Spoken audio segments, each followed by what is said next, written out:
Hello friends, LK academy તમારું સ્વાગત છે. હું આકાશ મહેતા. આજે આપણે ડિસ્કસ કરીશું કરંટ અફેર્સ જૂન 4th વીકનું. Let's start with the first news.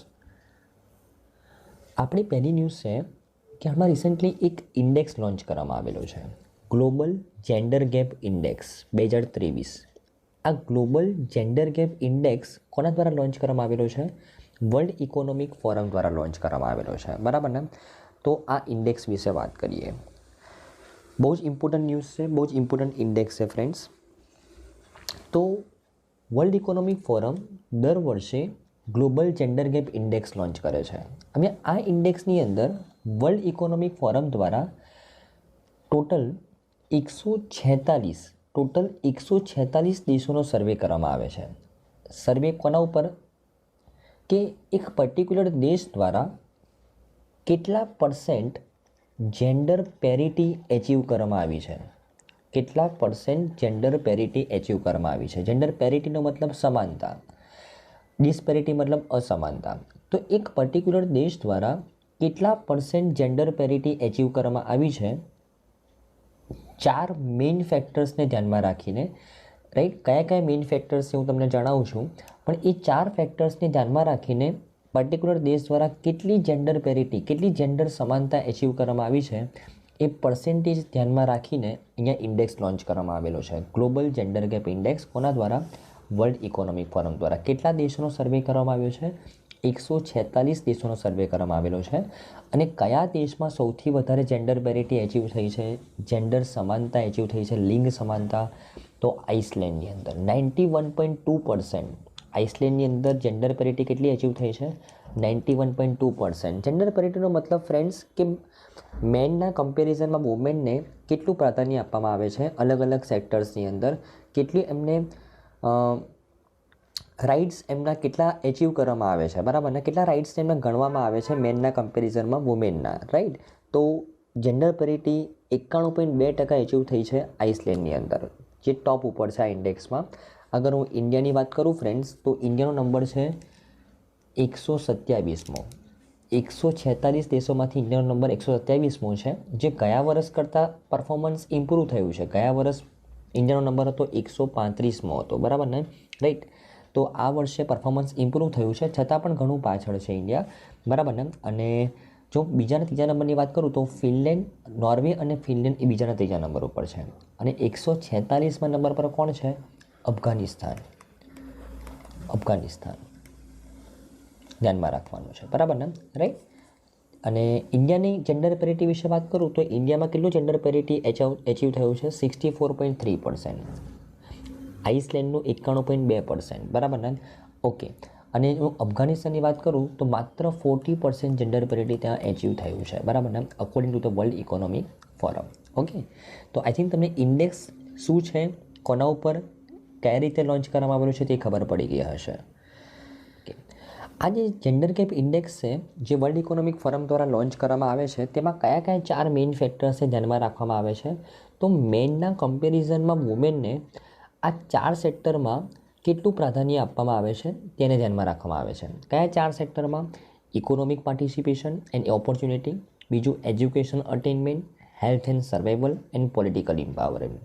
તો આ 4 ક્ષેત્રની અંદર વુમેનને કેટલું પ્રાધાન્ય આપવામાં આવે છે મેનના કમ્પેરિઝનમાં, કેટલી પેરિટી એચીવ કરવામાં આવી છે, એને ધ્યાનમાં રાખીને ઇન્ડેક્સ લોન્ચ કરવામાં આવે છે, બરાબર ને? ઓકે. આ રિપોર્ટ અનુસાર, ગ્લોબલ જેન્ડર ગેપ રિપોર્ટ અનુસાર, જો આ રીતે જ વર્લ્ડ પ્રોગ્રેસ કરતું રહેશે જેન્ડર પેરિટી એચીવ કરવા માટે, તો જેન્ડર પેરિટી એચીવ કરતાં 100% જેન્ડર પેરિટી એચીવ કરતાં 131 વર્ષનો સમય લાગશે, બરાબર ને? રાઈટ? એ ધ્યાનમાં રાખવાનું છે, બરાબર ને? રાઈટ?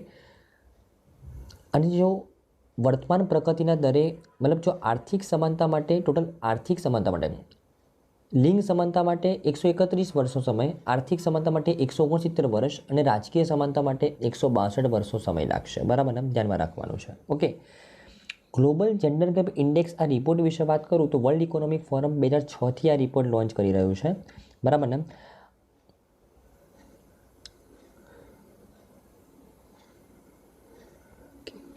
અને આ 2023 એ આ 17મી આવૃત્તિ હતી, જેમાં 146 દેશોનો સર્વે કરવામાં આવેલો છે, બરાબર. અને જ્યારે 2006ની અંદર શરૂઆત કરવામાં આવી હતી ત્યારે 102 દેશોથી શરૂ કર્યું હતું, અત્યારે 146 દેશોનો સર્વે કરવામાં આવેલો છે, બરાબર ને. ઓકે, તો આઈ થિંક તમને ન્યૂઝમાં ખબર પડી હશે ફ્રેન્ડ્સ. વર્લ્ડ ઇકોનોમિક ફોરમ વિશે વાત કરું તો એનું મુખ્ય મથક છે કોલોની, જીનીવા, સ્વિટ્ઝરલેન્ડની અંદર. સ્થાપના 1971માં થઈ.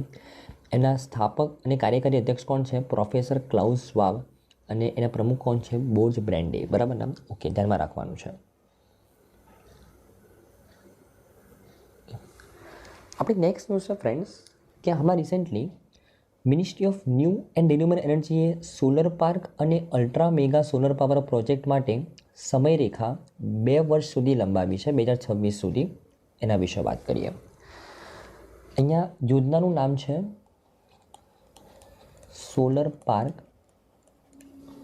એન્ડ અલ્ટ્રા મેગા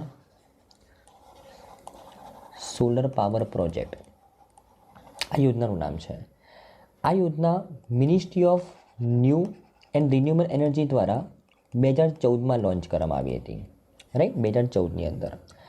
આ યોજના 2014ની અંદર લોન્ચ કરવામાં આવી હતી ત્યારે તેનો પ્રારંભિક ટાર્ગેટ હતો કે જ્યાં સુધી આ યોજનાની અંડરમાં 20,000 મેગાવોટનું પ્રોડક્શન નહીં થાય સોલર પાવરના મારફતે, ત્યાં સુધી આ સ્કીમ ચાલુ રહેશે, બરાબર. તો આ 20,000 મેગાવોટનો જે ટાર્ગેટ હતો, જે 2014માં લોન્ચ કરવામાં આવેલો હતો, તે ટાર્ગેટ 2018માં કમ્પ્લીટ થઈ ગયો. તો એ યોજનાનો ફેઝ 1 કમ્પ્લીટ થઈ ગયો તેવું કહી શકાય. પછી આ યોજનાનો ફેઝ 2 લોન્ચ કરવામાં આવ્યો 2018ની અંદર, જેમાં ટાર્ગેટ રાખવામાં આવ્યો કે 40,000 મેગાવોટ આ યોજના મારફતે સોલર પાવર પ્રોડ્યુસ કરવાનું છે 2023 સુધી, 31 માર્ચ 2023 સુધી. જે ટાર્ગેટ હજી સુધી એચીવ નથી થયો, એટલા માટે તેને 2 વર્ષ સુધી લંબાવ્યો છે. મતલબ 31 માર્ચ 2026 સુધી આ ટાઈમલાઈનને લંબાવવામાં આવી છે. સિમ્પલ, બરાબર ને, રાઈટ. કેટલો ટાર્ગેટ એચીવ કરવાનો છે? 40,000 મેગાવોટ. કયા સ્કીમના હેઠળમાં? Solar park and ultra mega solar power પ્રોજેક્ટના અંડરમાં. કોણે લોન્ચ કરી છે? Ministry of new and renewable energy. ક્યારે લોન્ચ કરવામાં આવી છે? 2014ની અંદર, બરાબર ને. ઓકે, સ્કીમના બેકગ્રાઉન્ડ વિશે ખબર પડી ગઈ હશે. હવે આ સ્કીમની અંદરમાં ફેસિલિટી શું પ્રોવાઈડ કરવામાં આવે છે? તો તમને ખબર છે ફ્રેન્ડ્સ કે સોલર સેક્ટરની અંદર, સોલર પાવરની અંદર છે ને, છે રિન્યુએબલ પાવર, બરાબર ને, પણ તેનો ઇનિશિયલ ઇન્વેસ્ટમેન્ટનો ખર્ચો ઘણો વધારે છે. જો તમે તમારા ઘરની ઉપર જે રૂફટોપ લગાવો છો તેની કેપેસિટી 2 કિલોવોટ પાવર જનરેટ કરવાની હોય છે. જો તમે એને પણ ઇન્સ્ટોલ કરો છો ને તો પણ તમારે 60,000 થી 70,000 રૂપિયાનો ખર્ચો થાય છે, રાઈટ. તો જો તમારે 2 કિલોવોટમાં આટલો ખર્ચો થાય, તો જો તમારે મેગાવોટ્સની અંદર પાવર જનરેટ કરવું હોય તો કેટલો વધારે ખર્ચો થાય. તો એના કારણે કોઈ એની અંદર સોલર પાવરને એડોપ્ટ ઘણું ઓછા લોકો કરે છે, ઘણી ઓછી કંપનીઝ કરે છે. કેમ? કારણ કે એની અંદર ઇનિશિયલ ઇન્વેસ્ટમેન્ટ ઘણું વધારે છે. એટલા માટે સરકારે અહીંયા જે કંપનીઝ એ સોલર પાવરની અંદર ઇન્વેસ્ટમેન્ટ કરવા માગતું હોય, રાઈટ, તેને ફાઇનાન્શિયલ આસિસ્ટન્ટ પ્રોવાઈડ કરવાનું નક્કી કર્યું છે સરકારે, રાઈટ. તો સરકાર શું કહે છે કે જે કંપની મિનિમમ 500 મેગાવોટનો સોલર પાર્ક બનાવે, જે કંપની મિનિમમ 500 મેગાવોટનો સોલર પાર્ક બનાવે, તો અમે એ કંપનીને ફાઇનાન્શિયલ સપોર્ટ પ્રોવાઈડ કરીશું. અમે 1 મેગાવોટ દીઠ 20 લાખ રૂપિયા તેમને પ્રોવાઈડ કરીશું, અથવા 30% ઓફ પ્રોજેક્ટ કોસ્ટ, જે પણ ઓછું હશે તે પ્રોવાઈડ કરવામાં આવશે. મતલબ જે કંપની જો 500 મેગાવોટ, મિનિમમ 500 મેગાવોટનો સોલર પાર્ક બનાવે, જ્યાંથી સોલર પાવર પ્રોડ્યુસ થાય છે, રાઈટ, તો 1 મેગાવોટ દીઠ 20 લાખ રૂપિયાનો તમને ફાઇનાન્શિયલ સપોર્ટ પ્રોવાઈડ કરવામાં આવશે સરકાર દ્વારા આ યોજના હેઠળ. અને અથવા 30% ઓફ પ્રોજેક્ટ કોસ્ટ, બરાબર, જે પણ ઓછો ખર્ચો હોય તે સરકાર આ કંપનીને પ્રોવાઈડ કરશે. સિમ્પલ, આ યોજનાની હેઠળમાં, બરાબર ને. તો આ યોજનાને 2 વર્ષ લંબાવવામાં આવી છે, બરાબર ને. તો આઈ થિંક તમને ખબર પડી હશે ફ્રેન્ડ્સ. ઓકે, આપણી નેક્સ્ટ ન્યૂઝ છે ફ્રેન્ડ્સ કે ભારત અને યુએસએ હમણાં રિસેન્ટલી ટેકનોલોજી અને સંરક્ષણ ઉદ્યોગ સહકાર માટે IndusX લોન્ચ કર્યું છે.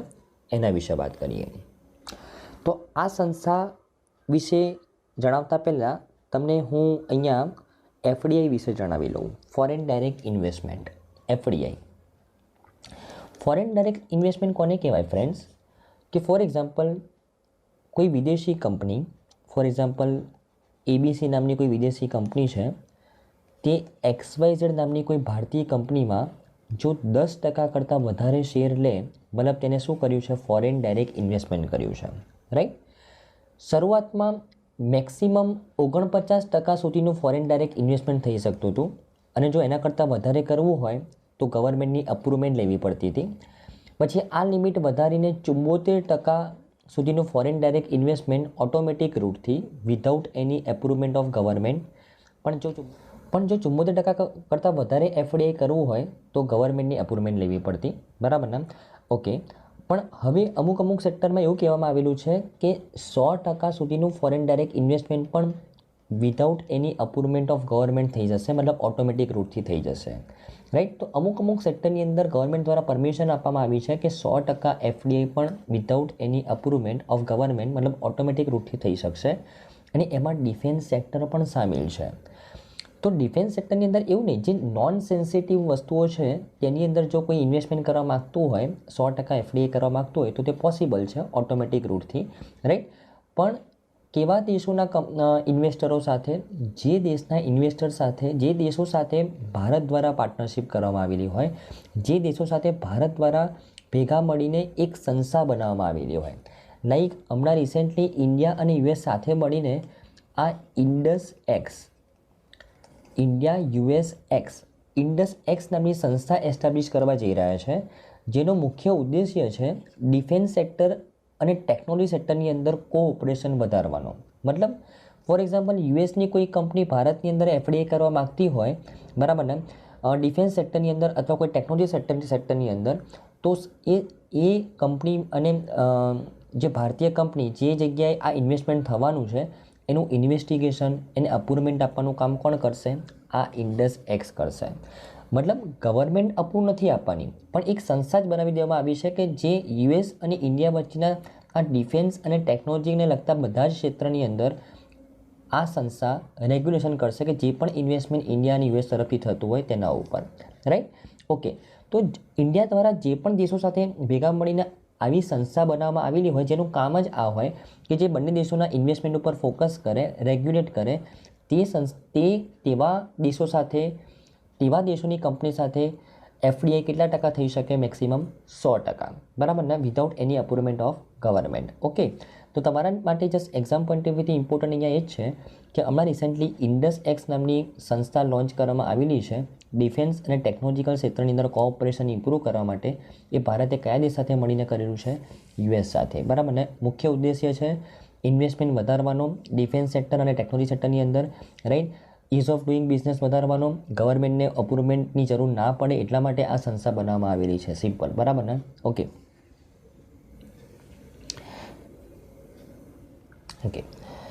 આપણે નેક્સ્ટ જોઈશું ફ્રેન્ડ્સ, ભારતીય રેલવેએ ક્લાઇમેટ ચેન્જ સામે લડવા માટે US agency four international development સાથે એમઓયુ ઉપર હસ્તાક્ષર કર્યા, એના વિશે વાત કરીએ, રાઈટ. તો સૌથી પહેલાં તો આ ન્યૂઝ શું છે એ સમજીએ.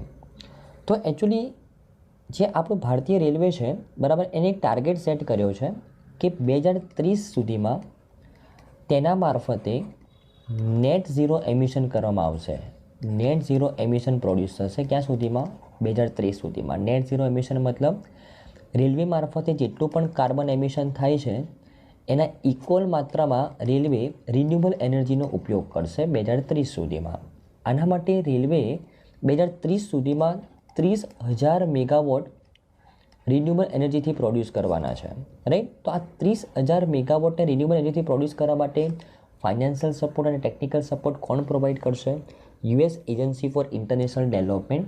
એક ઇન્ટરનેશનલ ડેવલપમેન્ટ બેંક છે, જેમ વર્લ્ડ બેંક છે, એશિયન ડેવલપમેન્ટ બેંક છે, તેવી રીતના US agency four international development bank પણ ઇન્ટરનેશનલ લેવલ પર લોન આપે છે એક પર્ટિક્યુલર દેશની કોઈ સંસ્થાને, બરાબર ને, રાઈટ. તો અહીંયા રેલવેએ આ સંસ્થા સાથે પાર્ટનરશિપ કરી છે ફાઇનાન્શિયલ સપોર્ટ માટે, કારણ કે રેલવેને ટાર્ગેટ એચીવ કરવું છે નેટ ઝીરો એમિશન 2030 સુધી એચીવ કરવા માટે તેને કેટલા મેગાવોટ રિન્યુએબલ એનર્જીથી પ્રોડ્યુસ કરવાના છે? 30,000 મેગાવોટ, બરાબર ને. ઓકે, જો હું ભારતનું વાત કરું તો ભારતનો નેટ ઝીરો એમિશન ટાર્ગેટ ક્યાં સુધીનો છે? 2070 સુધીનો છે, ધ્યાનમાં રાખવાનું છે, બરાબર ને. ઓકે, ચલો આપણે નેક્સ્ટ જોઈશું ફ્રેન્ડ્સ એશિયા યુનિવર્સિટી રેન્કિંગ્સ વિશે, એના વિશે વાત કરીએ. ઇમ્પોર્ટન્ટ યુનિવર્સિટી રેન્કિંગ છે. આ યુનિવર્સિટી રેન્કિંગ કોના દ્વારા લોન્ચ કરવામાં આવેલી છે? ટાઈમ્સ હાયર એજ્યુકેશન દ્વારા લોન્ચ કરવામાં આવેલી છે, જેમાં એશિયાની સર્વશ્રેષ્ઠ યુનિવર્સિટીઝને રેન્ક પ્રોવાઈડ કરવામાં આવેલો છે, બરાબર ને. ઓકે, તો આ એશિયા યુનિવર્સિટી રેન્કિંગ્સ જે 2023નું રેન્કિંગ બહાર પડ્યું છે એમાં સૌથી પહેલો નંબર કોનો આવેલો છે એશિયા લેવલ ઉપર? તો ચીનની સિંગુઆ યુનિવર્સિટી એ પહેલા નંબર પર આવેલી છે. જ્યારે ભારતની યુનિવર્સિટીની વાત કરું તો આઈઆઈએસસી બેંગલુરુ, બરાબર ને, એ આઈએસસી બેંગલુરુ એ ભારતમાં સૌથી ટોપ ઉપર આવેલી છે, બરાબર ને. હવે આઈએસસી બેંગલુરુ જો સમગ્ર યાદીની વાત કરું તો કયા નંબર ઉપર છે? 48મા ક્રમે છે, બરાબર ને. હવે આ રિપોર્ટ વિશે વાત કરીએ, આ રેન્કિંગ વિશે વાત કરીએ કે આ યાદીમાં ચીનની સિંગો યુનિવર્સિટી ટોચ ઉપર છે, ત્યારબાદ ચીનની જ પેકિંગ યુનિવર્સિટી બીજા સ્થાન ઉપર છે અને સિંગાપુરની નેશનલ યુનિવર્સિટી ઓફ સિંગાપુર એ ત્રીજા સ્થાન ઉપર છે, રાઈટ. આ જે એશિયા યુનિવર્સિટી રેન્કિંગનો છે ને આ 11મી આવૃત્તિ છે, બરાબર ને, જે ટાઈમ્સ હાયર એજ્યુકેશન દ્વારા લોન્ચ કરવામાં આવેલી છે. ટોટલ 669 યુનિવર્સિટીનો સર્વે કરવામાં આવેલો છે, બરાબર ને. ગયા વર્ષે 616 યુનિવર્સિટીનો સર્વે કરવામાં આવેલો હતો, આ વખતે 669 યુનિવર્સિટીનો સર્વે કરવામાં આવેલો છે, બરાબર ને. ઓકે. આ ઉપરાંત જે ભારતની સૌથી બેસ્ટ યુનિવર્સિટી છે જે આઈઆઈએસસી બેંગલુરુ, બરાબર ને, એને કયું સ્થાન મળ્યું છે? 48મું સ્થાન મળ્યું છે, જે 2015 પછી સૌથી નીચું રેન્ક છે, બરાબર, ધ્યાનમાં રાખવાનું છે. 2022માં તે કયા નંબર પર હતું? 42મા ક્રમે હતું. ઓકે. જો આ રેન્ક આ સંસ્થા દ્વારા કેવી રીતના પ્રોવાઈડ કરવામાં આવે છે? ટોટલ 13 પ્રદર્શન સૂચકાંકો પર આ રેન્ક આધારિત છે અને આ 13 પ્રદર્શન સૂચકાંકો એ ટોટલ 5 ક્ષેત્રોમાં કેટેગરાઇઝ કરવામાં આવેલા છે. કયા કયા? તો અધ્યાપન, સંશોધનનો પ્રભાવ, આંતરરાષ્ટ્રીય આઉટલુક અને ઉદ્યોગોની આવક. આ 5 અલગ અલગ કેટેગરીમાં તેને કેટેગરાઇઝ કરવામાં આવેલા છે. ટોટલ 13 સૂચકાંકો પર આ રેન્કિંગ આધાર રાખે છે, બરાબર ને, રાઈટ. ટોટલ આ 669 યુનિવર્સિટીમાંથી ભારતની કેટલી યુનિવર્સિટી છે? ટોટલ 75 ભારતીય યુનિવર્સિટી છે, બરાબર ને. મતલબ 2023ના આ રેન્કિંગમાં અત્યાર સુધી સૌથી વધારે ભારતીય યુનિવર્સિટી સામેલ થઈ છે, બરાબર ને, રાઈટ. 2022ના રેન્કિંગમાં 71 અને 2021ના રેન્કિંગમાં 63 યુનિવર્સિટીઓ સામેલ થયેલી હતી. આ વખતે 75 ભારતીય યુનિવર્સિટીઓ સામેલ કરવામાં આવેલી છે, બરાબર ને. ઓકે. જો સૌથી વધારે વાત કરું, સૌથી વધારે જાપાનની યુનિવર્સિટી છે 117, બરાબર ને. પછી બીજા નંબર પર ચાઇનાની છે અને ત્રીજા નંબર પર ભારત છે, બરાબર ને. ઓકે. જો ભારતની રાષ્ટ્રીય શિક્ષણ નીતિ જે નેશનલ એજ્યુકેશન પોલિસી 2020નું લક્ષ્યની વાત કરું, એક એડિશનલ ઇન્ફોર્મેશન છે. તેનું લક્ષ્ય છે કે 2035 સુધીમાં જેટલો પણ એનરોલમેન્ટ રેટ છે, બરાબર ને, જે અત્યારે 27% છે, મતલબ જે 100 છોકરાઓ ફોર એક્ઝામ્પલ ભણવાની ઉંમરના હોય એમાંથી 27 છોકરાઓ સ્કૂલમાં એડમિશન લઈ રહ્યા છે અત્યારે, જે વધારીને 50% કરવાનો છે 2035 સુધીમાં, બરાબર ને, રાઈટ. એટલે એટલી ઉચ્ચ ગુણવત્તાવાળું શિક્ષણ પ્રોવાઈડ કરવાનું છે, બરાબર ને, યુનિવર્સિટીઝ અને તેમજ સ્કૂલની અંદર, બરાબર ને, નેશનલ એજ્યુકેશન પોલિસીને અકોર્ડિંગ, રાઈટ. ઓકે. ભારતની અંદર 41.4 મિલિયન વિદ્યાર્થીઓ, 1.5 મિલિયન શિક્ષકો, 1113 યુનિવર્સિટીઓ, 11,296 સ્ટેન્ડ અલોન સંસ્થાઓ અને 43,796 કોલેજો સાથે ભારતીય ઉચ્ચ શિક્ષણ પ્રણાલી એ વિશ્વમાં ત્રીજી સૌથી મોટી ગણાય છે. એટલે એનું ડેવલપમેન્ટ ખૂબ જ અગત્યનું છે ફ્રેન્ડ્સ, બરાબર ને, રાઈટ. ઓકે. જે રીતે મેં તમને વાત કરી, સૌથી વધારે આ 669 યુનિવર્સિટીઝમાં સૌથી વધારે રેન્ક કોનો આવેલો છે? જાપાનની 117 યુનિવર્સિટીઝનો, ત્યારબાદ ચીનની 95 અને ત્રીજો ભારતની 75 યુનિવર્સિટીઝ આ રેન્કમાં સામેલ છે, બરાબર ને. ઓકે. ચલો આપણી નેક્સ્ટ શું છે ફ્રેન્ડ્સ કે સ્કાયરૂટે વિક્રમ-1 રોકેટમાં ઉપયોગ કરવા માટે રચાયેલ રામન-1 એન્જિનનું સફળતાપૂર્વક પરીક્ષણ કર્યું છે, એના વિશે વાત કરીએ. દેખો ફ્રેન્ડ્સ, આ ન્યૂઝ ઇમ્પોર્ટન્ટ શાના માટે છે? કારણ કે સ્કાયરૂટ aerospace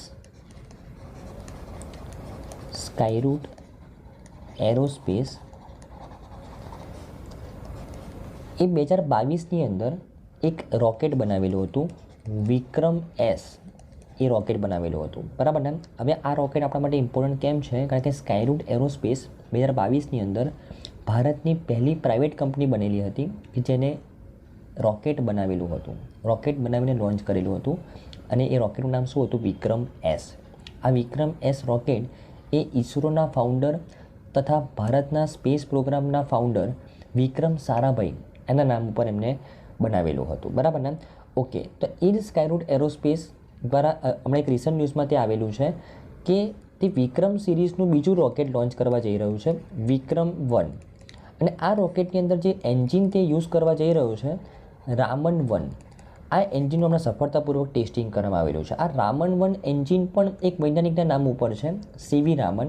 Chandrashekhar Venkata Raman Nobel price વિજેતા છે ફિઝિક્સની અંદર, એમના નામ ઉપર આ એન્જિનનું નામ રાખવામાં આવેલું છે. તો સ્કાયરૂટ એરોસ્પેસ એ ભારતની પહેલી પ્રાઇવેટ કંપની છે જેને રોકેટ બનાવીને લોન્ચ કરેલું હતું, વિક્રમ-S. અત્યારે વિક્રમ-1ના કારણે તે રિસેન્ટ ન્યૂઝમાં છે, બરાબર ને. સ્કાયરૂટ એરોસ્પેસ એ સ્પેસ સેક્ટરની સ્ટાર્ટઅપ છે જેની સ્થાપના 2018માં કરવામાં આવેલી હતી, બરાબર ને, રાઈટ. અને એના ફાઉન્ડર કોણ છે? તો એના ફાઉન્ડર પણ તમારે ધ્યાનમાં રાખવાના છે, પવનકુમાર ચંદન અને ભરત ડાકા. અને એનું મુખ્યાલય કઈ જગ્યાએ છે? હૈદરાબાદ, તેલંગાણાની અંદર, બરાબર ને. ઓકે,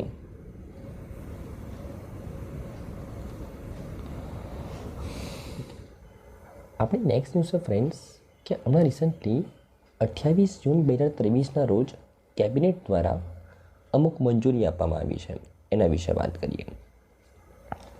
તો એમાં સૌથી ઇમ્પોર્ટન્ટ અપ્રુવમેન્ટ છે NRF બિલ.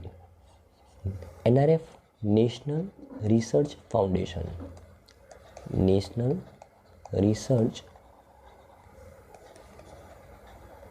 ફાઉન્ડેશન, આ NRF બિલને અપ્રૂવ કરવામાં આવેલું છે.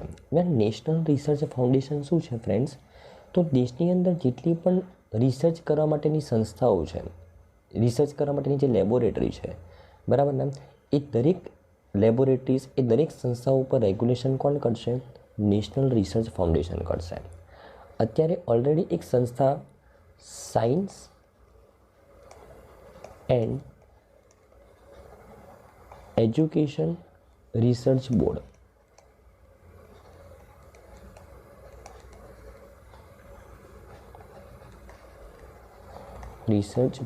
ઓલરેડી એક સંસ્થા science and education research board SERB, જેનું આપણું શોર્ટ ફોર્મ શું છે?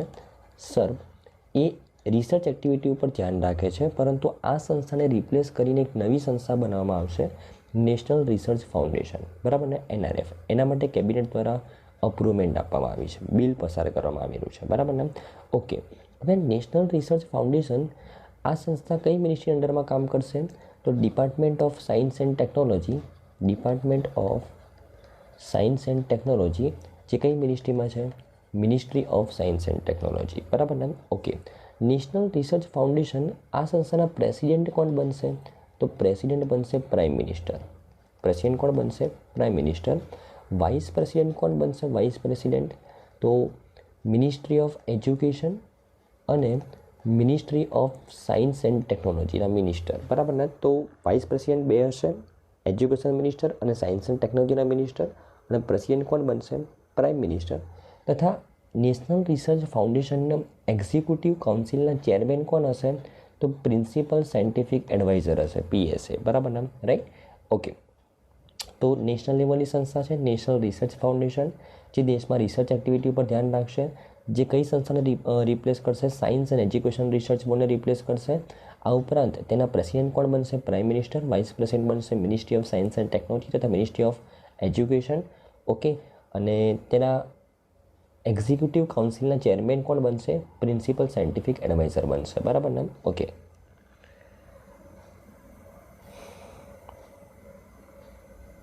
ઓકે, આ સંસ્થા માટે કેબિનેટ દ્વારા કેટલા રૂપિયા એલોકેટ કરવામાં આવેલા છે એના કામગીરી માટે? તો 5 વર્ષ માટે 2023થી 2028 દરમિયાન 50,000 કરોડ રૂપિયા એલોકેટ કરવામાં આવેલા છે, બરાબર ને.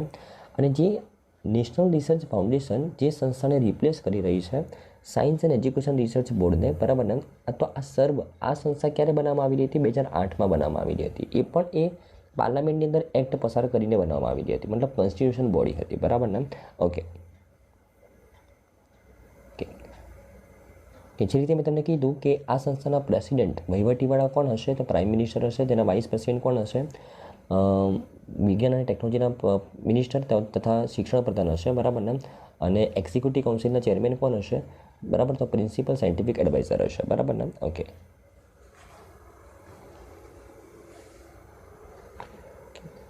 ઓકે, આ સંસ્થાનો મુખ્ય હેતુ શું છે? તો તે ઉદ્યોગ, શિક્ષણ વિભાગ અને સરકારી વિભાગો અને સંશોધન સંસ્થાઓ વચ્ચે સહયોગનું નિર્માણ કરશે અને વૈજ્ઞાનિક અને લાઇન મંત્રાલયો ઉપરાંત ઉદ્યોગો અને રાજ્ય સરકારની ભાગીદારી અને યોગદાન માટે ઇન્ટરફેસ મિકેનિઝમ બનાવશે.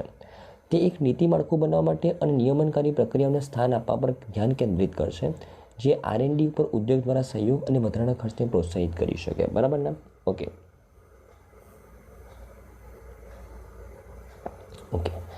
આ ઉપરાંત કેબિનેટ દ્વારા એક બીજી મંજૂરી આપવામાં આવી છે, બરાબર ને, ખેડૂતો માટે. એના વિશે વાત કરીએ તો cabinet committee of economic affairs, જેના ચેરપર્સન હોય છે પ્રાઇમ મિનિસ્ટર, બરાબર ને, એમના દ્વારા ટોટલ 3,70,128 કરોડ રૂપિયાનો ખર્ચો અલોકેટ કરવામાં આવેલો છે. કોના માટે? ખેડૂતો માટે, અલગ અલગ યોજનાઓ હેઠળ. એના વિશે વાત કરીએ. બરાબર ને? તો સૌથી ઇમ્પોર્ટન્ટ પાર્ટ છે એની અંદર યુરિયાની સબસિડી. યુરિયા તમે જાણતા હશો ફ્રેન્ડ્સ, યુરિયા એક ખાતર છે. જમીનની પ્રોડક્ટિવિટી વધારવા માટે યુરિયાનો ઉપયોગ થાય છે. બરાબર ને? ઓકે. તો મને કહો કે શું વધારે પડતો યુરિયાનો ઉપયોગ હિતાવહ છે? નથી. આવું સરકારને પણ ખબર છે, છતાં પણ સરકાર એ યુરિયા ઉપર ખેડૂતોને સબસિડી પ્રોવાઈડ કરે છે. કેમ? કારણ કે ફોર એક્ઝામ્પલ, આ 1 હેક્ટરની જમીન છે, એમાં ખેડૂત 10 દિવસમાં જો નેચરલ ફાર્મિંગ કરે તો 20 કિલો ચોખા ઉગાડી શકે, ફોર એક્ઝામ્પલ. અને એ જ 1 હેક્ટરની જમીનમાં ખેડૂત 10 દિવસમાં જો યુરિયાનો ઉપયોગ કરીને, મતલબ કોઈ ખાતરનો ઉપયોગ કરીને ચોખાનું ઉત્પાદન કરે તો 200 કિલો ચોખા પ્રોડ્યુસ કરી શકે. તો જે ખેડૂત 20 કિલો ચોખા વેચશે તેના કરતાં જે ખેડૂત 200 કિલો ચોખા વેચશે તેની ઇન્કમ વધશે. તો ખેડૂતોની ઇન્કમ વધારવા માટે, એમની પ્રોડક્ટિવિટી વધારવા માટે સરકારને ખબર હોવા છતાં કે વધારે પડતો યુરિયાનો ઉપયોગ, ખાતરનો ઉપયોગ જમીન માટે હાનિકારક છે, છતાં પણ સરકાર દ્વારા યુરિયા ઉપર સબસિડી પ્રોવાઈડ કરવામાં આવે છે. અને આ સબસિડીનો બોજ સરકાર ઉપર ઘણો વધારે છે. તમે એક એક્ઝામ્પલ આપું કે જો કોઈ ખેડૂત એ સબસિડી વગરનો યુરિયા પરચેસ કરવા માટે જાય માર્કેટમાં તો એને 45 kgની બેગ 2200 રૂપિયામાં પડે.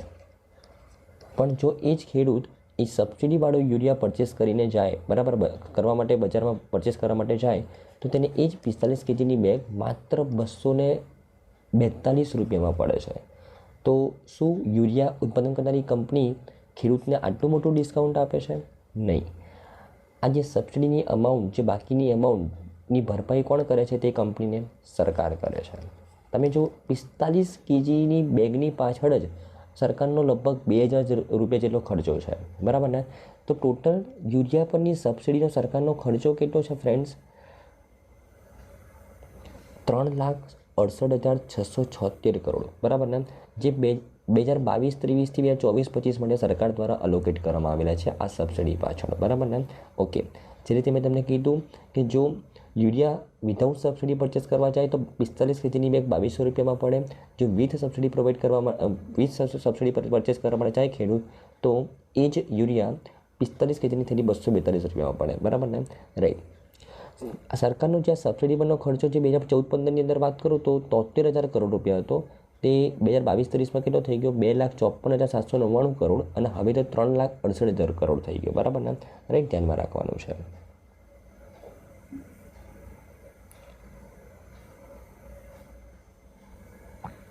ઓકે. આપણે નેક્સ્ટ ન્યૂઝ છે ફ્રેન્ડ્સ કે આમાં રિસેન્ટલી સ્વચ્છ સર્વેક્ષણ 2023 લોન્ચ કરવામાં આવેલું ministry of housing and urban affairs દ્વારા. એના વિશે વાત કરીએ. અને આ સ્વચ્છ સર્વેક્ષણની 8મી આવૃત્તિ હતી, એના વિશે વાત કરીએ. બરાબર ને? તો સ્વચ્છ સર્વેક્ષણ કેમ લોન્ચ કરવામાં આવે છે એ સમજતા પહેલાં સ્વચ્છ ભારત મિશનની વાત કરી લઈએ. સ્વચ્છ ભારત મિશન ફ્રેન્ડ્સ, સ્વચ્છ ભારત મિશન 2014માં લોન્ચ કરવામાં આવેલું હતું. એના 2 પાર્ટ છે, સ્વચ્છ ભારત મિશન અર્બન અને સ્વચ્છ ભારત મિશન ગ્રામીણ. જે અર્બનવાળો પાર્ટ છે તે ministry of housing and urban affairs દ્વારા ઇમ્પ્લિમેન્ટ કરવામાં આવે છે. જે ગ્રામીણવાળો પાર્ટ છે સ્વચ્છ ભારત મિશન ગ્રામીણ, એ મિનિસ્ટ્રી ઓફ રૂરલ ડેવલપમેન્ટ તથા મિનિસ્ટ્રી ઓફ જલ શક્તિ દ્વારા ઇમ્પ્લિમેન્ટ કરવામાં આવે છે. બરાબર? ઓકે. 2 ઓક્ટોબર 2014ના દિવસે સ્વચ્છ ભારત મિશન લોન્ચ કરેલું હતું. બરાબર ને? ઓકે. હવે આ સ્વચ્છ ભારત મિશન આ અર્બન લેવલ ઉપર તથા ગ્રામીણ લેવલ ઉપર કેવી રીતના ઇમ્પ્લિમેન્ટ થઈ રહ્યું છે, અલગ અલગ રાજ્ય સરકાર દ્વારા કેવી કેવી પોલિસીસ ઘડવામાં આવી રહી છે, કેવા કેવા સ્ટેપ્સ લેવામાં આવી રહ્યા છે, એનું આકલન કરવા માટે 2016થી સ્વચ્છ સર્વેક્ષણ લોન્ચ કરવામાં આવ્યું. સ્વચ્છ સર્વેક્ષણ કે ભાઈ સ્વચ્છ ભારત મિશન રાજ્ય સરકાર દ્વારા કેવી રીતે ઇમ્પ્લિમેન્ટ કરવામાં આવે છે તેને ચેક કરવા માટે. 2016થી સ્વચ્છ સર્વેક્ષણ લોન્ચ કરવામાં આવ્યું. સ્વચ્છ સર્વેક્ષણ પણ 2 પાર્ટમાં લોન્ચ થાય છે. સ્વચ્છ સર્વેક્ષણ અર્બન અને સ્વચ્છ સર્વેક્ષણ ગ્રામીણ. સ્વચ્છ સર્વેક્ષણ અર્બનની અંદર સ્વચ્છ ભારત મિશન અર્બન કેવી રીતના ઇમ્પ્લિમેન્ટ થાય છે તે જોવામાં આવે છે. સ્વચ્છ સર્વેક્ષણ ગ્રામીણની અંદર સ્વચ્છ ભારત મિશન ગ્રામીણ કેવી રીતના ઇમ્પ્લિમેન્ટ થાય છે તે જોવામાં આવે છે. બરાબર. સિમિલરલી સ્વચ્છ સર્વેક્ષણ અર્બન કોણ લોન્ચ કરે છે? Ministry of housing and urban affairs. અને સ્વચ્છ સર્વેક્ષણ ગ્રામીણ કોણ લોન્ચ કરે છે? મિનિસ્ટ્રી ઓફ રૂરલ ડેવલપમેન્ટ તથા મિનિસ્ટ્રી ઓફ જલશક્તિ લોન્ચ કરે છે. બરાબર ને? તો અત્યારે સ્વચ્છ સર્વેક્ષણ જે લોન્ચ કરવામાં આવ્યું છે તે કોના દ્વારા લોન્ચ કરવામાં આવ્યું છે? Ministry of housing and urban affairs દ્વારા. મતલબ કયો પાર્ટ લોન્ચ કરવામાં આવેલો છે? અર્બનવાળો પાર્ટ લોન્ચ કરવામાં આવેલો છે. બરાબર ને? ઓકે. હવે આ સ્વચ્છ સર્વેક્ષણની અંદર ટોટલ 4500 કરતાં પણ વધારે શહેરોનું આકલન કરવામાં આવેલું છે. 4500 કરતાં પણ વધારે શહેરોનું. બરાબર ને? ઓકે. અને આ સ્વચ્છ સર્વેક્ષણની અંદર કે મ્યુનિસિપાલિટીઝ દ્વારા કેવા પગલાં લેવામાં આવી રહ્યા છે, કચરાનો નિકાલ કેવી રીતના કરવામાં આવી રહ્યો છે, વેસ્ટને સેગ્રેગેટ કેવી રીતના કરવામાં આવી રહ્યો છે, વેસ્ટની ઉપર પ્રોસેસ કેવી રીતના કરવામાં આવી રહી છે તથા નાગરિકનો પ્રતિસાદને પણ ધ્યાનમાં રાખવામાં આવે છે. બરાબર ને? ઓકે. ટોટલ 4500 પણ કરતાં વધારે શહેરોનું અહીંયા મૂલ્યાંકન કરવામાં આવેલું છે. બરાબર ને? ઓકે. જો આ સર્વેનો મુખ્ય હેતુ કહું તો તે નાગરિકો સાથે સ્પર્ધા અને જોડાણ દ્વારા ટકાઉ સ્વચ્છતા અને કચરાના વ્યવસ્થાપનને પ્રોત્સાહન આપવાનો છે. બરાબર ને? જો સ્વચ્છ સર્વેક્ષણની વાત કરું ફ્રેન્ડ્સ, તો જે રીતે મેં તમને વાત કરી કે સ્વચ્છ ભારત મિશન અર્બન હેઠળ ભારતીય શહેરોની સ્વચ્છતાની સ્થિતિનું વિશ્લેષણ કરવા માટે અને તેની તુલના કરવા માટે આ મૂલ્યાંકન સાધન તરીકે ministry of housing and urban અફેર્સના દ્વારા 2016ના રોજ સ્વચ્છ સર્વેક્ષણ લોન્ચ કરવામાં આવેલું હતું. રાઈટ. અને સ્વચ્છ ભારત મિશનના ભાગરૂપે આંકડની જાહેર જગ્યાઓ અને શૌચાલયોની સ્વચ્છતા ઉપર આધારિત હશે. રહેવાસીઓ પાસેથી પ્રતિસાદનો સંગ્રહ અને કચરાનો સંગ્રહ, વિભાજન અને પ્રક્રિયામાં નગરપાલિકાની કામગીરી અહીંયા ધ્યાનમાં રાખવામાં આવે છે. બરાબર ને? રાઈટ. અને આ જો સ્વચ્છ સર્વેક્ષણ 2023ની વાત કરું તો આ વખતે દેશનું સૌથી ક્લીનેસ્ટ સિટી કોણ જાહેર કરવામાં આવેલું છે? કોને જાહેર કરવામાં આવેલું છે? ઇન્દોરને. ઇન્દોર જ્યારથી સ્વચ્છ સર્વેક્ષણ લોન્ચ કરવામાં આવી રહ્યું છે ત્યારથી સતત 6 વર્ષથી ઇન્દોર એ ભારતનું સૌથી ક્લીનેસ્ટ સિટી બન્યું છે. બરાબર ને? ધ્યાનમાં રાખવાનું છે. ઓકે. સેકન્ડ નંબર પર સુરત છે. બરાબર ને? ઓકે.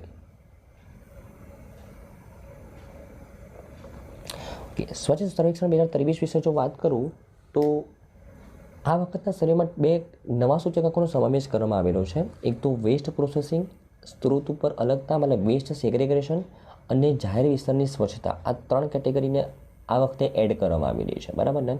અત્યાર સુધીના સર્વેક્ષણની અંદર આ 3 કેટેગરી નહોતી. બરાબર ને? ઓકે.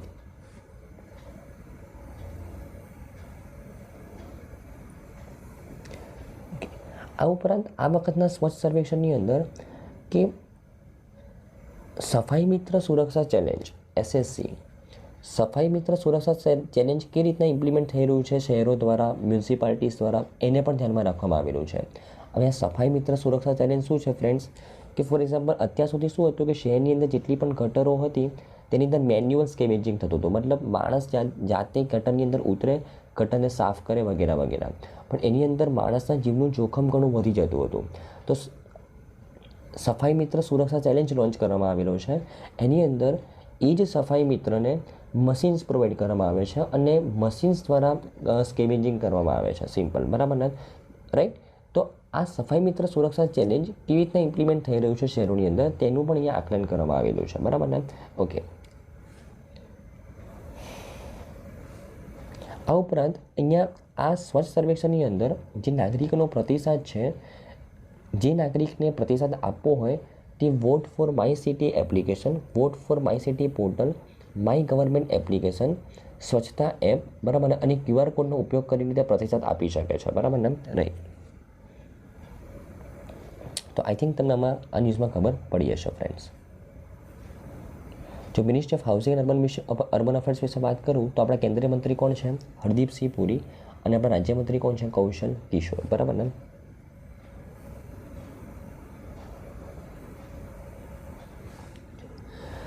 આપણે નેક્સ્ટ ન્યૂઝ છે ફ્રેન્ડ્સ એનર્જી ટ્રાન્ઝિશન ઇન્ડેક્સ વિશે, જે કોના દ્વારા લોન્ચ કરવામાં આવેલો છે?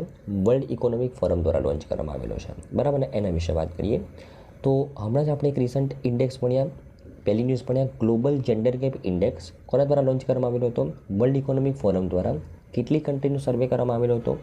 146, ભારતનો રેન્ક કયો હતો 127. શેના ઉપર એ રેન્ક ફોકસ કરતો હતો કે અલગ અલગ દેશો જેન્ડર પેરિટી કેટલું એચીવ કરે છે 4 ફેક્ટર્સને કન્સિડર કરીને, બરાબર ને. તો એ ઇન્ડેક્સ પણ ઘણો ઇમ્પોર્ટન્ટ હતો અને આ ઇન્ડેક્સ પણ ઘણો ઇમ્પોર્ટન્ટ છે કે એનર્જી ટ્રાન્ઝિશન ઇન્ડેક્સ નામ પરથી જ ખબર પડે છે કે અલગ અલગ દેશો દ્વારા જે પહેલાં ટ્રેડિશનલ એનર્જીનો ઉપયોગ વધારે કરતા હતા, હવે ધીમે ધીમે કેવી રીતના રિન્યુએબલ એનર્જીનો ઉપયોગ કરતા થયા છે, કેવી રીતના તે પોતાની એનર્જીને ટ્રાન્ઝિટ કરતા થયા છે, કેવા કેવા તે એના માટે સ્ટેપ્સ લે છે, એના આધારે અહીંયા દેશોનું આકલન કરવામાં આવેલું છે. કોના દ્વારા? વર્લ્ડ ઇકોનોમિક ફોરમ દ્વારા, બરાબર ને. રાઈટ. ઓકે. અને આ રિપોર્ટનું ટાઇટલ ફોસ્ટરિંગ ઇફેક્ટિવ એનર્જી ટ્રાન્ઝિશન 2023 આ એનું ટાઇટલ રાખવામાં આવેલું હતું. ટોટલ આ રિપોર્ટની અંદર 120 દેશોનું આકલન કરવામાં આવેલું છે. એમાં ભારતનો નંબર કયો છે? 67મો નંબર છે. ભારતનો નંબર 67મો છે, બરાબર ને. ઓકે. આ રિપોર્ટની અંદર આ રેન્કિંગની અંદર ટોપ પર કોણ છે એનર્જી ટ્રાન્ઝિશન ઇન્ડેક્સની અંદર? તો સ્વીડન ટોચ ઉપર છે, ત્યારબાદ ડેનમાર્ક અને ત્રીજો નંબર પર નોર્વે છે. ભારતનો નંબર 67મો ક્રમ છે, બરાબર ને. ઓકે. જો G20 કન્ટ્રીઝની વાત કરું જેની ભારત અત્યારે પ્રેસિડેન્સી સંભાળી રહ્યો છે, બરાબર ને. તો આ G20 કન્ટ્રીઝમાં આ ઇન્ડેક્સમાં ટોપ 10માં માત્ર ફ્રાન્સ છે, બરાબર ને, જે 7મા નંબર ઉપર છે, બરાબર ને. ઓકે. USA, UK, બરાબર, જર્મની, બરાબર, એ 11મા, 12મા, 13મા ક્રમે છે, બરાબર ને. ઓકે.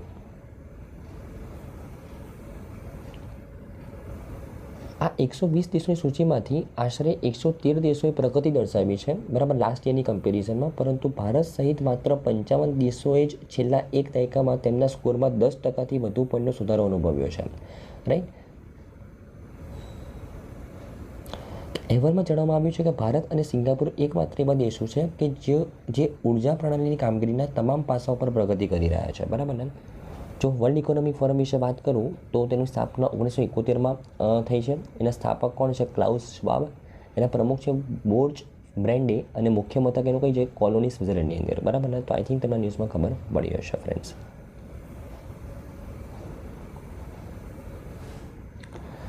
આપણે નેક્સ્ટ જોઈશું ફ્રેન્ડ્સ વૈશ્વિક સ્પર્ધાત્મકતા સૂચકાંક, વર્લ્ડ કોમ્પિટિટિવનેસ ઇન્ડેક્સ.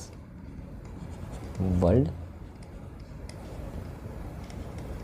કોમ્પિટિટિવનેસ ઇન્ડેક્સ આજનો ત્રીજો ઇન્ડેક્સ છે, બરાબર ને. તો નામ પરથી જ ખબર પડે છે અહીંયા કોમ્પિટિટિવનેસની ઉપર આકલન કરવામાં આવેલું છે દેશોનું, બરાબર ને, કે એક પર્ટિક્યુલર જે ખરાબ પરિસ્થિતિ આવે, વિપરીત પરિસ્થિતિ આવે, તેમાંથી એક દેશ કેવી રીતના ઊભો થાય છે એના ઉપર આ ઇન્ડેક્સ લોન્ચ કરવામાં આવેલો છે, બરાબર ને. રાઈટ. ઓકે. તો આ વર્લ્ડ કોમ્પિટિટિવનેસ ઇન્ડેક્સ કોણ લોન્ચ કરે છે? તો international institute for the management development આ સંસ્થા લોન્ચ કરે છે. ટોટલ 64 દેશોનું અહીંયા આકલન કરવામાં આવેલું છે આ રિપોર્ટની અંદર. એમાં ભારતનો નંબર કયો છે? 40મો નંબર છે, બરાબર ને. અને ટોચના 3 સ્થાનો પર કોણ કોણ છે? ડેનમાર્ક, આયર્લેન્ડ અને સ્વિટ્ઝરલેન્ડ છે, બરાબર ને. ઓકે. ભારત એ 40મા સ્થાને 3 સ્થાન નીચે આવી ગયું છે, જે 2019-2021ના સમયગાળામાં 43મા સ્થાન ઉપર હતું, જે 40મા સ્થાન ઉપર આવેલું છે. ભારતના રેન્કિંગનો ફાળો આપનારા મુખ્ય પરિબળોમાં વિનિમય દરમાં સ્થિરતા, વળતરનું સ્તર અને પ્રદૂષણ નિયંત્રણમાં પ્રગતિ છે, બરાબર ને. રાઈટ.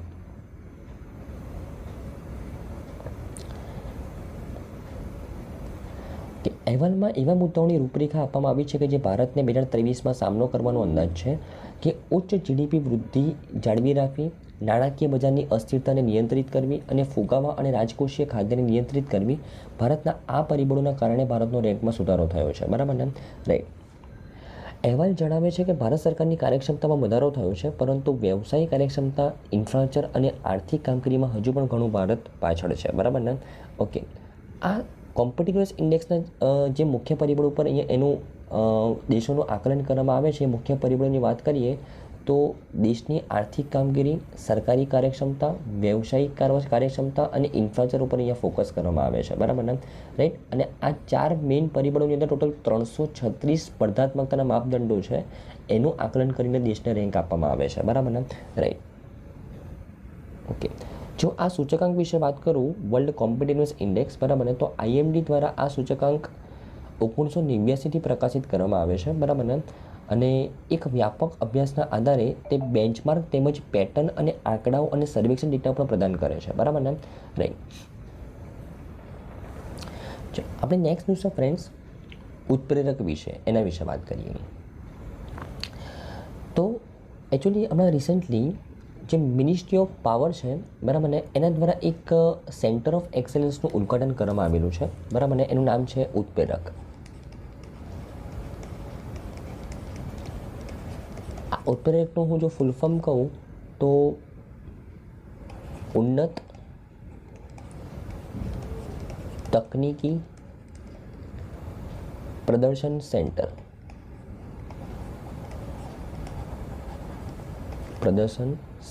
બરાબર ને? ઓકે. ઉન્નત તકનીકી પ્રદર્શન સેન્ટર જે ઉત્પ્રેરકનું ફૂલ ફોર્મ છે, બરાબર ને, જેનું ઇંગ્લિશમાં નામ કહું તો advance industrial technology demonstration centre, બરાબર ને? ઓકે. તો આ સેન્ટર ઓફ એક્સલન્સ એટલે એવી જગ્યા જ્યાં રિસર્ચ કરવા માટેની ફેસિલિટી પ્રોવાઈડ કરવામાં આવે. આ ઉત્પ્રેરક નામનું સેન્ટર ઓફ એક્સલન્સ કોના દ્વારા લોન્ચ કરવામાં આવેલું છે? મિનિસ્ટ્રી ઓફ પાવર દ્વારા, બરાબર ને. મિનિસ્ટ્રી ઓફ પાવરના મિનિસ્ટર કોણ છે? રાજકુમાર સી, RK-સી, બરાબર ને? ઓકે. તો આ ઉન્નત તકનીકી પ્રદર્શન સેન્ટર ઉત્પ્રેરક જે સેન્ટર ઓફ એક્સલન્સ જે મિનિસ્ટ્રી ઓફ પાવર દ્વારા લોન્ચ કરવામાં આવેલું છે, તેનો મુખ્ય હેતુ શું છે? તો જે સંસ્થાઓ એ એનર્જી એફિશિયન્સી ઉપર કામ કરતી હોય, એનર્જી એફિશિયન્સી લગતી ટેકનોલોજી ઉપર કામ કરતી હોય, તો તે જ સંસ્થાઓને રિસર્ચ કરવા માટે તે ફેસિલિટી પ્રોવાઈડ કરવામાં આવશે, બરાબર ને, આ સેન્ટર ઓફ એક્સલન્સની અંદર, બરાબર ને? ઓકે. અને આ જે સેન્ટર ઓફ એક્સલન્સ છે એ ક્યાં એસ્ટાબ્લિશ કરવામાં આવેલું છે? તો નવી દિલ્હીની અંદર મિનિસ્ટ્રી ઓફ પાવર અંડરમાં એક સંસ્થા કામ કરે છે, નેશનલ પાવર ટેકનોલોજી ઇન્સ્ટિટ્યૂટ, બરાબર ને, NPTI, બરાબર. એને કેમ્પસની અંદર આ એક સેન્ટર ઓફ એક્સલન્સ એસ્ટાબ્લિશ કરવામાં આવશે, બરાબર ને? ઓકે. અને આ જે સેન્ટર ઓફ એક્સલન્સ છે એ બનાવવામાં કોના દ્વારા બનાવવામાં આવી રહ્યું છે? તો દેશમાં જે એનર્જી એફિશિયન્સી પર જે સંસ્થા રેગ્યુલેશન કરે છે, કોણ? બ્યુરો ઓફ એનર્જી એફિશિયન્સી, જે મિનિસ્ટ્રી ઓફ પાવર અંડરમાં કામ કરે છે, તે સંસ્થા એ આ સેન્ટર ઓફ એક્સલન્સ બનાવી રહ્યું છે, બરાબર ને? રાઈટ. ઓકે. આ ઉત્પ્રેરક સેન્ટર ઓફ એક્સલન્સની અંદર દેશના અલગ અલગ ક્ષેત્રોમાંથી આવતા 10,000થી વધારે ઉર્જા વ્યવસાયિકોને 5 વર્ષની અંદર ટ્રેનિંગ પ્રોવાઈડ કરવામાં આવશે, બરાબર ને? રાઈટ. તે અહીંયા રિસર્ચ પણ કરી શકશે. ઓકે. આ ઉત્પ્રેરક એ ઉદ્યોગોને ઉત્સર્જન તીવ્રતા ઘટાડાના લક્ષણોને પૂર્ણ કરવા માટે મદદ કરશે, કારણ કે ભારત એ ટૂંક સમયમાં ભારતીય કાર્બન માર્કેટ બહાર પાડી રહ્યું છે, બરાબર ને? તો તેમાં તે ઘણો ઇમ્પોર્ટન્ટ રોલ પ્લે કરશે, બરાબર ને? ઓકે. જો આ સંસ્થાની જવાબદારી વિશે વાત કરું તો તે એક ઇન્ફોર્મેશન સોર્સ તરીકે કામ કરશે, બરાબર ને, એનર્જી એફિશિયન્સી અચીવ કરવા માટે, બરાબર. આ ઉપરાંત તે ઉદ્યોગ ક્ષેત્રમાં ઉર્જા કાર્યક્ષમ તકનીકોનું પ્રદર્શન પણ કરશે, બરાબર ને? રાઈટ. પ્રદર્શન અને માહિતી કેન્દ્ર અને જ્ઞાનના ભંડાર તરીકે કાર્ય કરશે. વર્કશોપ અને સેમિનાર દ્વારા જ્ઞાનની આપલેની સુવિધા આપશે, શ્રેષ્ઠ પ્રથાઓને અપનાવવા માટે પ્રોત્સાહન આપશે, બરાબર ને? રાઈટ. જો બ્યુરો ઓફ એનર્જી એફિશિયન્સી કે જેના દ્વારા આ ઉત્પ્રેરક બનાવવામાં આવી રહ્યું છે, બરાબર નામ સેન્ટર ઓફ એક્સલન્સ, એની વાત કરું તો બ્યુરો ઓફ એનર્જી એફિશિયન્સી એ એનર્જી કન્ઝર્વેશન એક્ટ 2002ના અંડરમાં બનાવવામાં આવેલું છે, બરાબર ને, 2001ના અંડરમાં. અને એના હેડ કોણ છે? અભય બકરે. એનું મુખ્યાલય છે નવી દિલ્હીની અંદર, અને એના કયા મિનિસ્ટ્રી અંડરમાં કામ કરી રહ્યું છે? પાવર, બરાબર, મિનિસ્ટ્રી ઓફ પાવર અંડરમાં, બરાબર ને? ઓકે. તો આઈ થિંક ફ્રેન્ડ્સ આજની તમામ ન્યૂઝમાં તમને સારી રીતે ખબર પડી હશે ફ્રેન્ડ્સ. Thank you, by.